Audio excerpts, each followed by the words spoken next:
आप एक्सेप्ट करोगे? गुलामी या आजादी? गुलामी या आजादी? तो भाई मेरी बात सुनो, मैं दिल से ये बात कर रहा हूँ, ये नून लीगियों को भी मेरी बात पहुंचा दो कि कायद-ए-आज़म ने, मैं कायद-ए-आज़म को बहुत फॉलो करता हूँ, अपने बाप से ज्यादा उसकी रिस्पेक्ट करता हूँ, क्योंकि मेरे बाप ने सिर्फ मुझे पाला, कायद-ए-आज़म ने पूरे पाकिस्तान उम्मत मुस्लिम किया। कहते हैं सन 38 में बिस्मिल्लाहिर्रहमानिर्रहीम। अस्सलाम वालेकुम नाज़रीन इकराम, पहले आप ये वीडियो देखिए फिर इस पर डिटेल में बात करते हैं। कायद-ए-आज़म की आखिरी बात सुन ले, थोड़ी सी, एक मिनट मुझे और दे दे कि अ मुसलमान, a Muslim is not born to give up. A Muslim is not born to give up. He is forced to be enslaved. 1938 है, अभी 40 में नहीं हुआ। A Muslim is not born to give up. If he is forced to be enslaved, he'll become Babar or he'll emerge as Sultan Tipu. He'll happily embrace martyrdom, but he will never accept slavery. आप accept करोगे? गुलामी या आजादी? गुलामी या आजादी?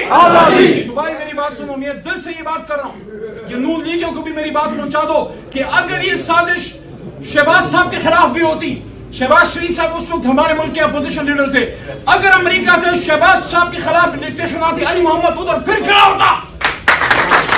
अगर मेरे मुल्क का वजीर आजम, मेरे मुल्क का अपोजिशन लीडर और वजीर आजम इस्लामाबाद के फैसले, जिस तरह सूफी मोहम्मद बरकत अली साहब कहते थे कि वक्त आएगा कि दुनिया के फैसले इस्लामाबाद की हाँ और ना में दुनिया की हाँ और ना होगी। ये किस वक्त पे हम जी रहे हैं? एक वो जमाना था जब शाही मदीना खत लिखा करते थे, दुनिया को खत जाते थे शाही मदीना के और उसके बाद हमारे फारूक इस्लाम के कि इस्लाम कबूल कर लो वरना ये शराइत है, ये मसाइल है। आज ये वक्त आ गया है कि मोहम्मदियों को इस्लाम के नाम पे बने हुए मुल्क न्यूक्लियर इस्लामिक स्टेट को वेस्ट से, अमेरिका से, सहूलियों से लेटर लाएंगे कि इस आदमी को निकालो, इसको निकालो तो तुम्हारे साथ हम सहूलत से चलेंगे। नहीं है तो उसके बाद things will get tough for Pakistan. We will not accept dictation of US. We as Arabs stand against dictation. We more than indigenous Pakistan के फैसले, इस्लामाबाद के फैसले इस्लामाबाद में होंगे। इमरान खान बैठे, नवाज शरीफ बैठे, जो भी बैठे, मेरा उससे कहीं काम नहीं है। ये फैसला पाकिस्तान के अवाम ने करना है, ये फैसला इस्लामाबाद में होना है, पाकिस्तान की गली कूचों में होना है। नाज़रीन इकराम, आपने वीडियो देखी, अली मोहम्मद खान साहब की इंतहाई जज्बाती गुफ्तगू आपने सुनी। नाज़रीन इकराम, आज पूरा दिन एक इंटरनेट पर, सोशल मीडिया पर एक दो तीन खबरें चल रही थी।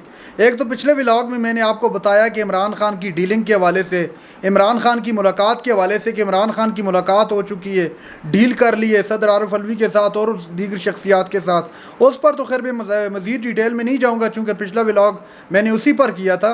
लेकिन एक और ख़बर भी साथ चली आज सोशल मीडिया पर कि इमरान खान पर तशद्दुद हो रहा है, उनको थप्पड़ पड़ गया और इस तरह की खबरें। और अली मोहम्मद खान साहब भी इंतहाई जज्बाती थे, ऐसा लग रहा था कि रो जाएंगे अभी, क्योंकि उन्होंने वाज़ेह कहा कि जो साजिश, जिस साजिश का इमरान खान कह रहा है, अगर वो साजिश उस वक्त के अपोजिशन लीडर जनाब मियां मोहम्मद शहबाज शरीफ साहब के ख़िलाफ़ हुई होती तो मैं उसके ख़िलाफ़ भी डट कर खड़ा हो जाता, क्योंकि हमारे मुल्क की सालमियत का मसला था। यहाँ पर किसी शख्सियत का मसला नहीं, इमरान खान का, शहबाज शरीफ का, अली मोहम्मद का मसला नहीं, बल्कि पाकिस्तान की सालमियत का मसला था। तो इसलिए मैं उस मौके पर शहबाज शरीफ साहब के साथ डट कर खड़ा हो जाता। नून लीग को ये पैगाम दिया जनाब अली मोहम्मद खान साहब ने। नाज़रीन इकराम, इसके अलावा अगर बात की जाए केसेस के मुतालिक तो अली मोहम्मद खान रिसेंटली जेल से छूट के आए हैं, कई मरतबा वो भी गिरफ़्तार हुए, शहरियार अफरीदी साहब गिरफ़्तार हुए। लेकिन अली मोहम्मद खान साहब की एक बात, उनके जो ओपोनेंट है, उनके जो मुखालिफिन हैं, मुखालिफिन से मुराद जो सियासत के अंदर मुखालिफिन हैं, वो भी इस बात को तस्लीम करते हैं कि अली मोहम्मद खान एक ज़र्फ़ वाला बंदा है।